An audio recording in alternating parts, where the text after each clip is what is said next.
கேள்வி பார்வையாளர் வணக்கம். நேர்காணலில் நாம் சந்திக்க இருக்கும் சிறப்பு விருந்தினர் அண்ணா திராவிட மக்கள் முன்னேற்ற கழக பொதுச் செயலாளர் வழக்கறிஞர் பசும்பொன் பாண்டியன் சார். வணக்கம். வணக்கம். பரபரப்பான அரசியலுக்கு மத்தியில திமுகவினுடைய 2026 தேர்தல் அறிக்கை வெளியாக இருக்கிறது. எப்படி சார் பாக்குறீங்க? இந்த தேர்தலில் மிக பிரமாதமாக பேசப்படுவது திராவிட முன்னேற்ற கழகத்துடைய நாடாளுமன்ற குழு தலைவர் கனிமொழி அவர்கள் தயாரித்த அந்த குழு தயாரித்த அவர் தலைமையிலான குழுவினர் தயாரித்த தேர்தல் அறிக்கை பிரமாதம். அதாவது எது நடைமுறை சாத்தியமோ எதை செய்ய முடியுமோ ஒரு மாநில அரசு ஒன்றிய அரசுக்கு கீழே இருக்கு. ஒன்றிய அரசுடைய பல்வேறு தடைகளை தாண்டி பொருளாதார சூழல்ல என்ன செய்ய முடியுமோ அதை சொல்லியிருக்கிறாங்க. எடப்பாடி பழனிசாமி மாதிரி மிகைப்படுத்தி நடக்க முடியாத செய்ய முடியாத விஷயத்தை சொல்லலை. இது வரவேற்கத்தக்க விஷயம்.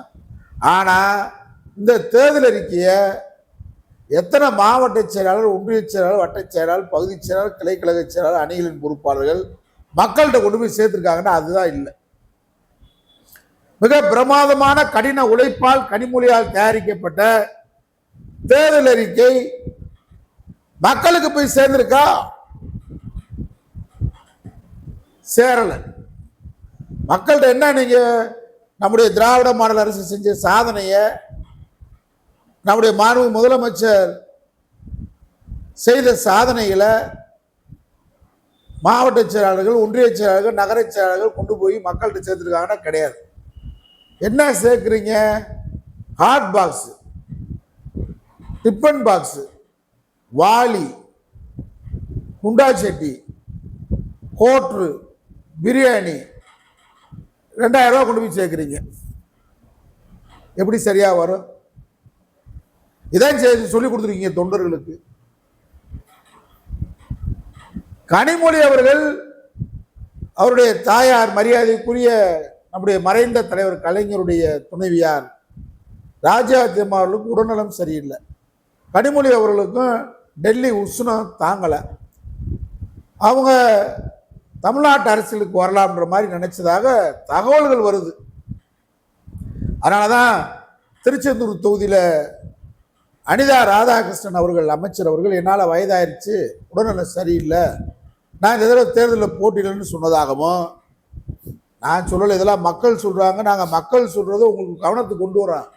எங்களை முதலமைச்சரோ துணை முதல்வரோ கூப்பிட்டு 1 மணி நேரம் 2 மணி நேரம் என்ன நடக்குது நாட்டில்னு கேட்டால் தானே சொல்ல முடியும். இல்லை நாங்கள் பொது வெளியில் தான் சொல்லி ஆகணும். உங்கள் நலன் கருதி, உங்கள் நலனால் நாட்டு நலன் கருதி, இந்த நாட்டு நலன் கருதி தான் நாங்கள் பேச வேண்டியிருக்கு. அப்போ அனிதா ராதாகிருஷ்ணனை கூப்பிட்டு ராஜினாமா பண்ணாத, இந்த தடவை உனக்கு தான் சீட்டு, நீயே நில்லுன்னு சொல்லி தலைமை சொன்னதாக தகவல். ஏன் அவங்க வந்தால் என்ன? யார்கிட்டையும் பேசுகிறோம்ல, சமத்துவம் சகோதரத்துவம் பேசுகிறோம்ல. ஏன் அவங்கள ஒரு அமைச்சராக வந்தால் தான் என்ன, தமிழ்நாட்டில் அமைச்சராக வந்தால் தான் என்னன்னு கேட்குறேன்.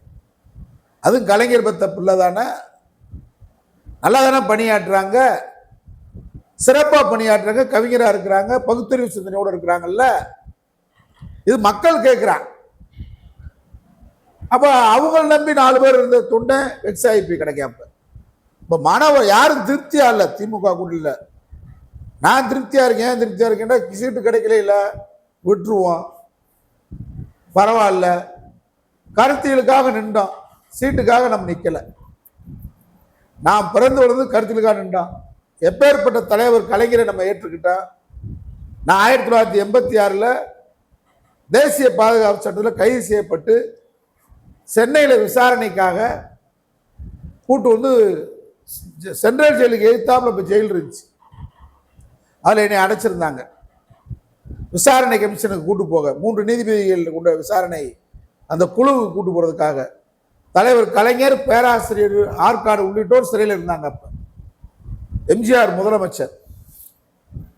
நாங்களாம் எவ்வளவு தாண்டி வந்திருக்கோம்ன்றக்காக சொல்கிறேன்.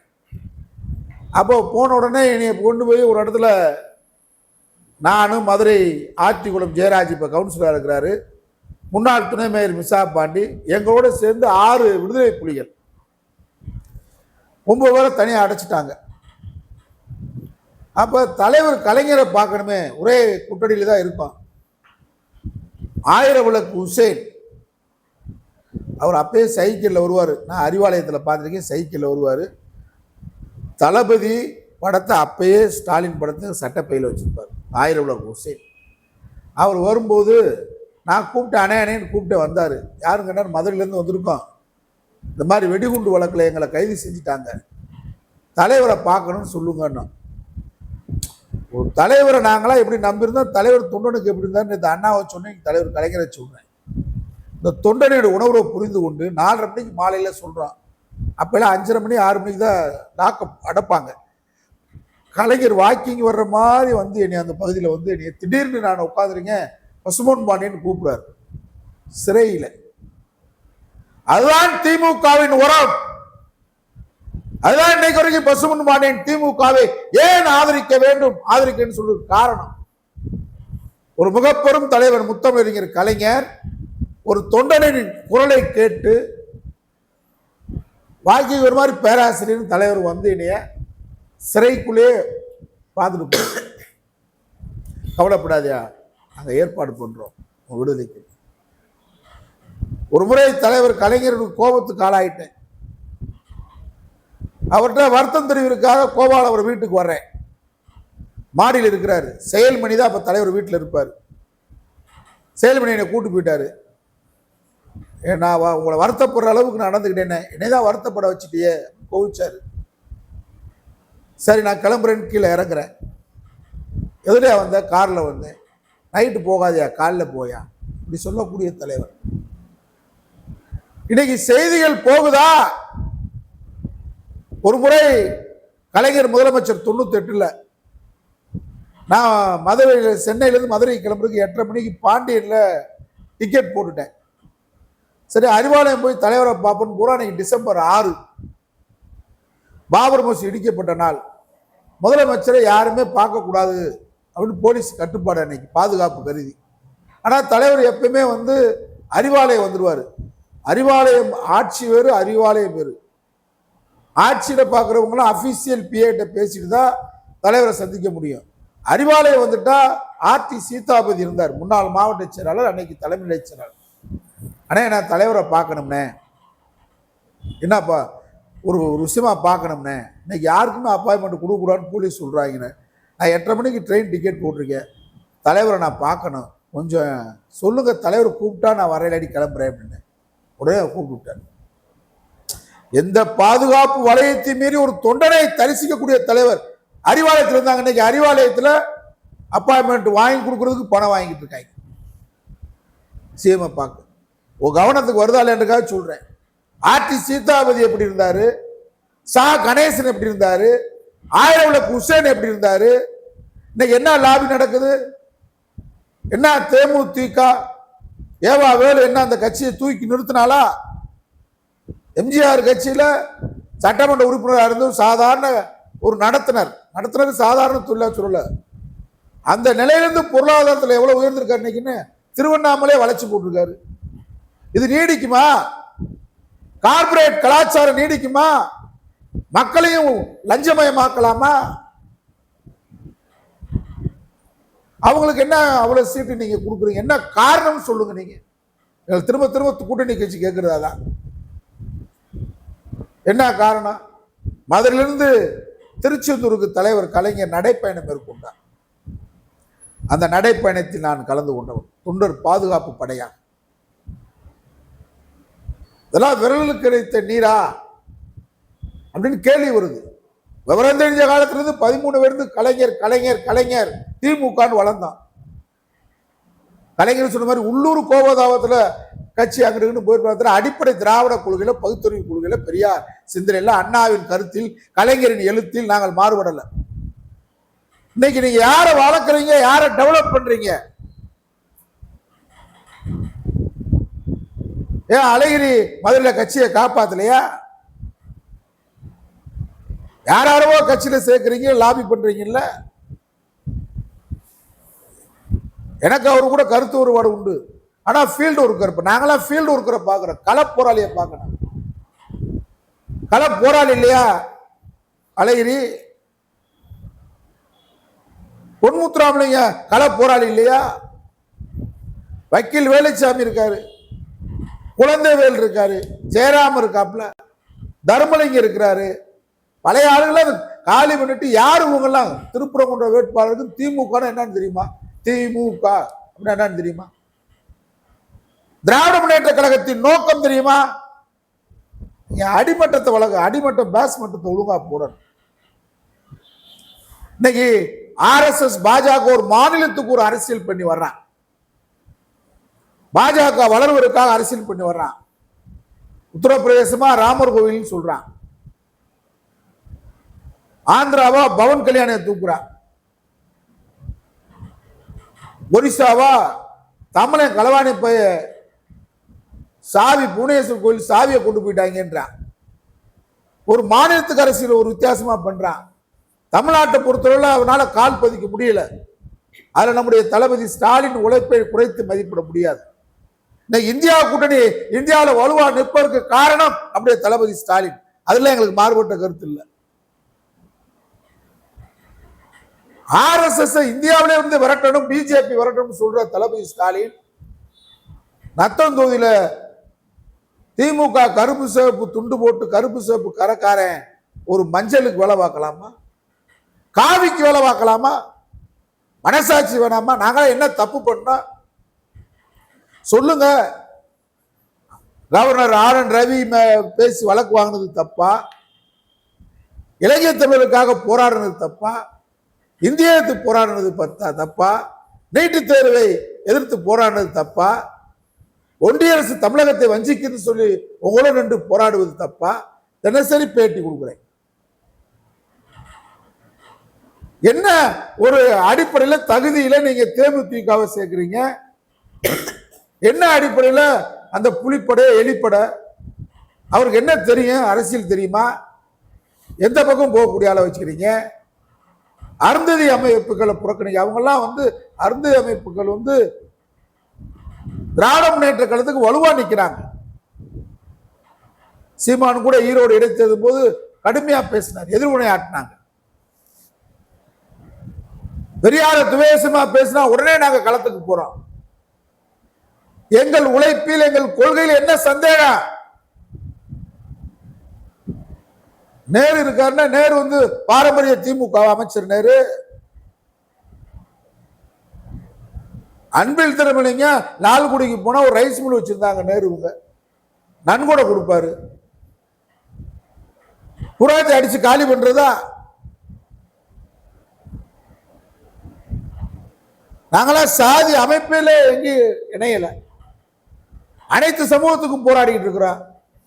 கே சாரும் நேரு தெலுங்கர் மாநாட்டில் உட்காந்துக்கிட்டு எல்லாரும் வாங்க நாங்க 2 பேரும் இருக்கும்போது தெலுங்கருக்கு பூரா நன்மை செய்வோம் சொன்னா, அப்ப மற்ற சமுதாயத்துக்கார இதே மாதிரி பேசினா ஜாதி எப்படி வளரும்? இந்த RSS காரனை கொண்டு வந்தது நேரு தானே. பாரம்பரியமா அன்பில் திருமணியின் குடும்பம் திருச்சி சிவா எவ்வளவு பாடுபட்டு இருக்காரு இயக்கத்துக்கு தெரியுமா? எமர்ஜென்சியில போனவர், IAS ஆக வேண்டிய ஆள். அந்த ராஜ்யசபையை கொடுத்து உட்கார வச்சிருக்கீங்க. மாநாடு யார் நடத்துற? இன்னைக்கு மாநாடு நடத்துறது பெரிய விஷயமா? திராவிட இயக்க பவுலா மாநாடு ஒரு நாள் இளைஞரணி மாநாடு மதுரையில் நாங்க நடத்தினேன். அண்ணன் பொன்முத்துராமன் நடத்தி காட்டினாரு. நாங்களாம் சோதனையான காலகட்டத்தில் முதலாளிகளே கிடைக்க மாட்டாங்க. அப்படிலாம் திமுகவே நீ வராது. நாங்க 91 கலைஞரை தவிர செல்வராஜ், துறைமுகம் செல்வராஜ், தலைவர் கலைஞர் வெற்றி பெற்ற இடத்துல செல்வராஜ் வெற்றி பெற்றாரு. பரிதியாளர் 2 பேரை தவிர திமுக இனிமே முடிஞ்சு போச்சு. நாங்க 91 தேர்தலில் அதுக்கு பின்னாடி மாநாடை சிறப்பா நடத்தி காட்டுறோம் மதுரையில். இதுக்கெல்லாம் பரிசு எங்களுக்கு ஒன்றும் தர வேணாம். சுயமரியாதை எங்களுக்கு வேணும்ல. சீட்டு நீங்க எங்களை விட முற்போக்கா பாயக்கூடிய ஆளுகளை இன்னைக்கு RSS எதிர்த்து மூர்த்தி என்னைக்காவது மேடையில பிரதமர் மோடி தமிழகத்தை வஞ்சிக்கிறார், GST நிலுவை பாய்க்கு கொடுக்க மறுக்கிறார், கல்வி நிதியை கொடுக்க மறுக்கிறார், மோடி அரசு தமிழகத்தை வஞ்சிக்கிறது, மோடி அரசை வீழ்த்துவோம் என்னைக்கா மூர்த்தி பேச சொல்லுங்க. பாஜக அத்தனை பேருக்கும் கப்பம் கட்டுறாரு. என்ன கணக்கு புள்ள போடுறது? கணக்கு புள்ள பாக்குற வேலை தானே இது. ஒரு ஆளை நியமிச்சு விட்டா வசூல் பண்ணி அவனுக்கு கொடு இவனுக்கு கொடு, கப்பம் கட்டினா கப்பம் கட்டி போற. இதுக்கு ஒரு மந்திரியா, இதுக்கு ஒரு மாவட்ட செயலரா? மாவட்ட செயலர் பாய வேணாமா?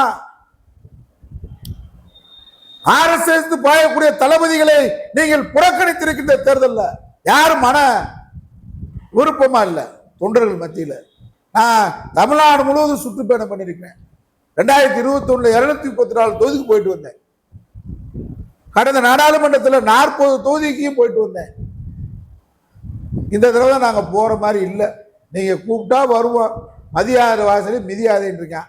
இல்லை என் வாக்குச்சாவடி வெற்றி வாக்குச்சாவடி, தமிழ் தளபதி ஸ்டாலின் சொன்ன மாதிரி என் வாக்குச்சாவடி வெற்றி வாக்குச்சாவடி, உதயசிவனுக்கு என் வாக்கு, அவ்வளவுதான்.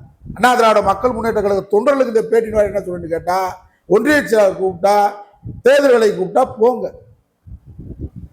மாவட்ட செயலர் கூப்பிட்டா போங்க, இல்லையா நம்ம வாக்கு நம்முடைய தளபதி ஸ்டாலினுக்கு உழைப்புக்காக தம்பி உதயநிதி அடுத்த தலைமுறைக்கு திராவிட இயக்கத்துடைய காப்பாளராக, மெய் காப்பாளராக, தளபதியாக நம்முடைய உதயநிதியை கொண்டு வருவதற்கு மதச்சார்பற்ற முற்போக்கு திராவிட முன்னேற்ற கழக வேட்பாளருக்கு உதயசிறி சின்னத்திலையும், விடுதலை சிறுத்தைகளுக்கு, அதே போன்று பொதுவுடைமை இயக்கத்தினருக்கு, அதே போன்று இந்திய யூனியன் முஸ்லீம் லீக் உட்பட, மனிதநேய கட்சி உட்பட அனைத்து SDPI உட்பட அனைத்து அங்கே இடம்பெற்றக்கூடிய இஸ்லாமிய அமைப்புகளுக்கு, தேமுதிகவை தவிர, இந்த கொங்கு கட்சியை தவிர,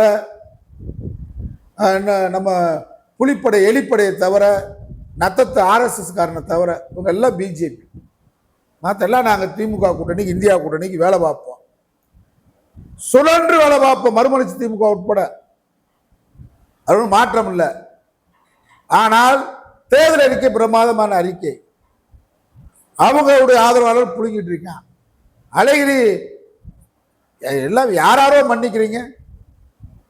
OPS நேற்றைக்கு வரைக்கும் அமித்ஷா காலை பிடிச்சி கெஞ்சிக்கிட்டு இருந்தது நாட்டுக்கு தெரியும், மோடி காலை பிடிச்சி கெஞ்சிக்கிட்டு இருந்தது தெரியும். அவங்க ஒத்துக்கிட்டு இருந்தா அவர் நம்மளை எதிர்த்து பிரச்சாரம் பண்ணியிருப்பார். நம்ம என்னைக்கா போவோமா? அதான் நான் சொன்னேன், பிரதமர் பதவி கொடுத்தா கூட நான் இந்த அணிலிருந்து மாறுவேனா? கோடானோடி பணம் என் முன்னாடி குவிந்திருந்தாலும் நான் பெரியார் வாழ்க, திராவிடம் வாழ்க, அண்ணா வாழ்க, திராவிட கருத்தியல் வாழ்க, திராவிட மாடல் வாழ்கன்னு சொல்றது. தூக்கு மேடைக்கு நிறுத்தினா கூட தூக்கு மேடை முன்பு பெரியாரின் சிந்தனை வாழ்கன்னு சொல்றாங்க.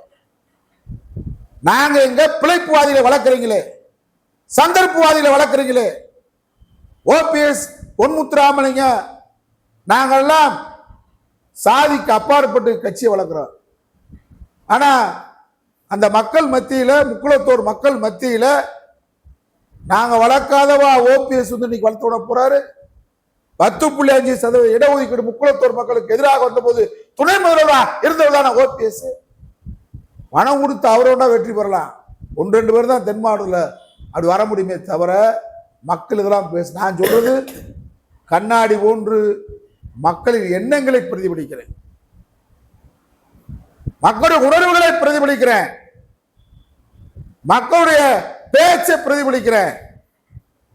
கூட்டம் சேர நினைக்காதீங்க. உங்களுக்கு கூட்டத்தை சும்மா அடிமாடு கேஸ் மாதிரி தூக்கிட்டு நிப்பாட்டுறாங்க ஆளுகளை. சேகர் பாபுலாம் நான் பாராட்டு இந்து சமய அறநிலையத்துறை. ஆனா சேகர் பாபு போன்றவர்கள் தான் இந்த எலிப்படையெல்லாம் கொண்டு வந்து நிப்பாட்டுறது. நாளை நமக்கு நிப்பாங்கிற சோதனையான காலகட்டத்தில் பசுமுன்பாடி நிற்பேன். நீங்க சீட்டு கொடுத்தாலும் சரி, எதுவும் கொடுக்கணும் சரி, தளபதி ஸ்டாலின் திராவிட முன்னேற்ற கழகம்னா எங்க ரத்த நாளம் துடிக்கும். தான் ஆடையுடன் தன் தசை ஆடும். நின்றுருக்கோம், கடந்த காலத்தில் நின்றுருக்கோம், இப்பயும் நிக்கிறோம், எதிர்காலத்தில் நிற்போம். ஆனா நீங்க தேர்தல் வரும்போது கார்பரேட் வளர்க்காதீங்க, இந்துத்துவ சக்தியில வளர்க்காதீங்க, சாதிய சக்தியில வளர்க்காதீங்க. அருந்ததி அமைப்புகள், தலித்திய அமைப்புகள், இடதுசாரி அமைப்புகள்லாம் நொந்து போயிருக்காங்க. அதே சொன்னேன், இதுவரைக்கும் வரலாறு காண அளவுக்கு கம்யூனிஸ்ட் கட்சி மதுரையிலே போட்டியிடல. கேட்ட எண்ணிக்கையில் தொகுதி கொடுக்கவில்லை, கேட்ட தொகுதிகளை கொடுக்கவில்லை. 27 இடங்கள்ல பாஜக அது அடிமை கூட்டம், எடப்பாடி கூட்டம் கொடுத்துருக்கு பாஜகவுக்கு. ஆனா அங்க சரியான வேட்பாளர் நம்ம நிறுத்திருக்கோமா? திமுக. நேற்றைக்கு மொடக்குறிச்சி போனேன், உறுதியான தோல்வி பிஜேபி வெற்றி பெறாங்க. மதுரையில் உசிலம்பட்டி ஜெயிச்சிடும், மேலூர் அதிமுக ஜெயிச்சிடும். கல நிலவரம் அதுதான். ஏன் அங்கெல்லாம் நாங்க நின்றா தகுதி குறைச்சலா?